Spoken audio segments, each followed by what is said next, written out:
on va parler un petit peu de mastication. La mastication, c'est un besoin chez le chien. Il y a un vrai besoin masticatoire.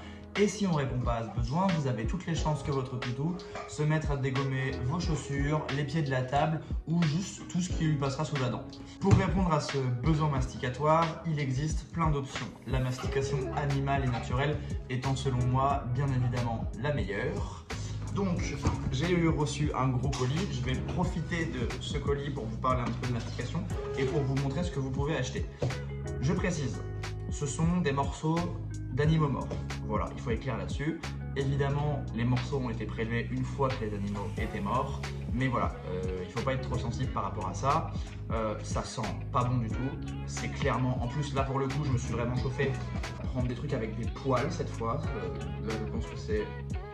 une jambe de sanglier, j'en sais rien encore, je vais regarder, je me souviens plus ce que j'ai commandé. N'oublions pas que les chiens sont des omnivores à tendance carnivore, donc oui, bien sûr, on peut leur donner des légumes, on peut leur donner plein de choses, mais si on veut vraiment leur faire plaisir, c'est de la viande, c'est des morceaux d'animaux. La mastication, c'est ce qu'on appelle de la dépense mentale. Ça va venir stimuler votre chien et ça a plein de super effets. C'est un super outil. Dans un premier temps, ça permet de le détendre. Le fait de mastiquer pendant des longues minutes, ça va faire baisser son rythme cardiaque, ça va le détendre, le poser et le relaxer.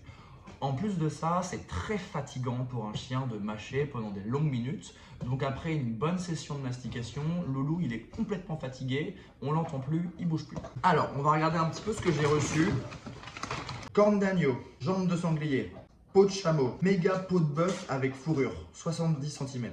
Ouais, là je me suis chauffé un peu. Museau de bœuf charnu, nerf de taureau, sabot de vache, tique aux insectes, trachet de bœuf. J'ai commandé sur Aniso, c'est trop bien, je pense que ceux qui ont des chiens connaissent. C'est du vrac en fait, donc franchement on paye pas cher et du coup on peut vraiment varier les plaisirs et lui acheter plein de trucs différents.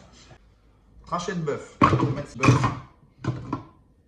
yes. Le grand classique, sabot de vache, sabot de veau. Je crois que la différence c'est dans la rigidité, je crois que les sabots de vache sont plus costauds. Là on doit avoir les sticks aux insectes, voilà.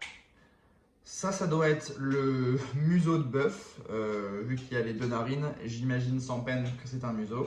Et alors cette fois-ci, j'ai fait un truc que j'avais jamais fait, j'ai commandé des morceaux avec des poils direct, voilà, je sais que ça se faisait, j'avais jamais tenté.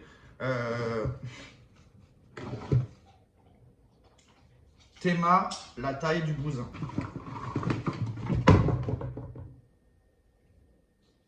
Et surtout, évitez tous les trucs que vous allez retrouver en grande surface qui sont reconstitués, qui sont vraiment pas bons pour la santé de votre chien. Ça, il faut vraiment éviter. S'il y en a un de temps en temps, c'est pas grave, mais en termes de composition, c'est vraiment pas top. Il n'y aura jamais rien de mieux que ça. Si vous avez des questions un peu plus précises sur la mastication, parce que là, j'ai été très vite, n'hésitez pas, j'essaierai de répondre. Salut, à bientôt!